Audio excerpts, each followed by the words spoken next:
अब आप हमें अपनी कविता बहुत शुरू हुई।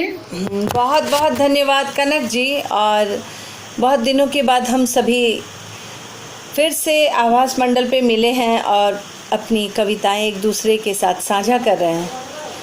मैं अब जाकर के थोड़ा सामान्य स्थिति में आई हूँ। पिछले दिनों में जो बहुत कुछ हम सबों के बीच में कहीं ना कहीं कुछ ना कुछ किसी न किसी परिवार के सदस्य के बिछोह के रूप में हमें झेलना पड़ा है। मैंने भी, आप सब जानती हैं कि 30 अप्रैल को अपने पिता को खोया था।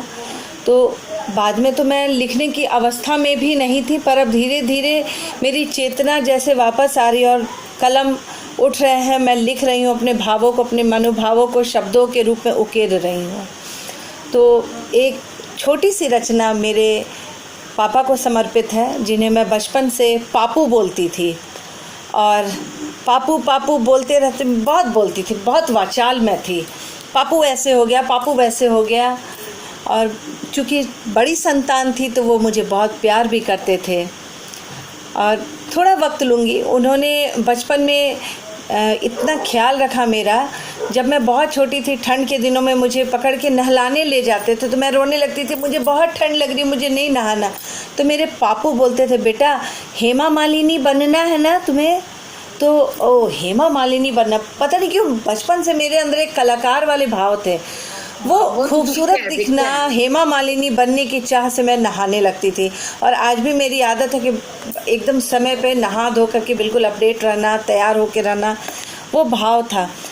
और छोटी थी तो स्कूल में जब पापा आते थे मेरे, तो मेरी सहेलियां बोलती थी जाओ तुम्हारे बापू आ गए। तो फिर मैं बोलती थी कि बापू ने मेरे पापू हैं। तो अपने पापू को समर्पित मेरी कविता। स्वागत है कस्तूरी जी। हाँ, हम लोग बहुत उत्सुक हैं सुनने के लिए। बिल्कुल। मेरे पापू, शब्द हुए गुम, भाव हैं कायम। शब्द हुए गुम, भाव हैं कायम। पापा आपकी यादों में आपकी सेवा और कर्मठता ढाल लिया है इरादों में। शब्द हुए गुम, भाव हैं कायम। पापू आपकी यादों में आपकी सेवा और कर्मठता ढाल लिया है इरादों में। कहाँ ये समझा आप नहीं हो, कहाँ ये समझा आप नहीं हो, हर पल लगता पास खड़े हो। कहाँ ये समझा आप नहीं हो, हर पल लगता पास खड़े हो। स्पर्श आपके हाथों का महसूस हो हर पल माथे पे। कहाँ ये समझा आप नहीं हो, हर पल लगता पास खड़े हो। स्पर्श आपके हाथों का महसूस हो हर पल माथे पे।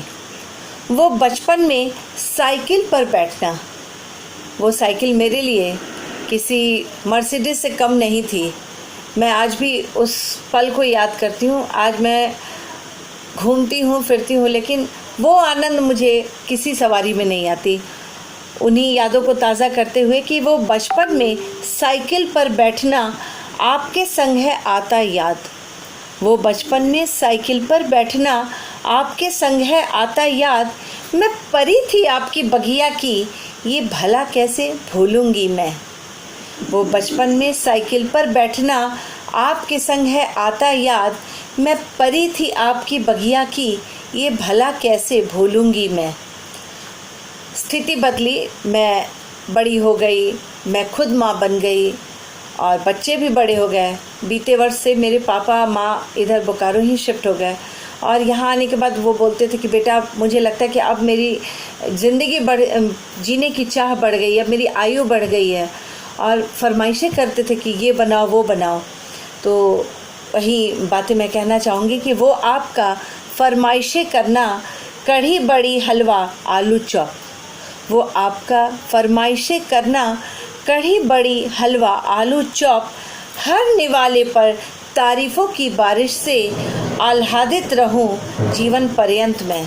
वो आपका फरमाइशें करना, कढ़ी बड़ी हलवा आलू चॉप। हर निवाले पर तारीफ़ों की बारिश से आह्लादित रहूं जीवन पर्यंत मैं। और अंतिम की पंक्तियाँ, वो मेरी कामयाबी पर बहुत खुश होते थे। जब भी मुझे कोई अवार्ड मिलता था, सम्मानित किया जाता था, तो वो कहते थे वाह मेरी बेटी बड़ा बड़ा काम करती है, मेरा इतना नाम करती है और अपने नाम को सार्थक किया इसने कस्तूरी बनकर। तो मेरी कामयाबी पर पुरजोर शोर, मेरी कामयाबी पर पुरजोर शोर, नम आँखों संग हंसते कोर। मेरी कामयाबी पर पुरजोर शोर, नम आँखों संग हंसते पोर। सुदूर कहीं तो आप खड़े हो, सुदूर खड़ी कहीं तो आप खड़े हो, क्षितिज पार भी देखूं मैं। मेरी कामयाबी पर पुरजोर शोर, नम आँखों संग हंसते पोर। सुदूर कहीं तो आप खड़े हो, क्षितिज पार भी देखूं मैं, क्षितिज पार भी देखूं मैं, क्षितिज पार भी देखूं मैं। मैं अपने पापू को हमेशा अपने दिल में बसाकर ही रखूंगी, क्योंकि वो हमेशा मेरे प्रेरणा स्रोत रहे। कैसे सादगी से जीवन जिया जाता है और कैसे इंसान को अपने कर्मठता से अपनी मंजिल मिलती है। इन्हीं शब्दों के साथ मैं अपने कविता को विराम देती हूँ। धन्यवाद। बहुत अच्छा, बहुत ही अच्छा।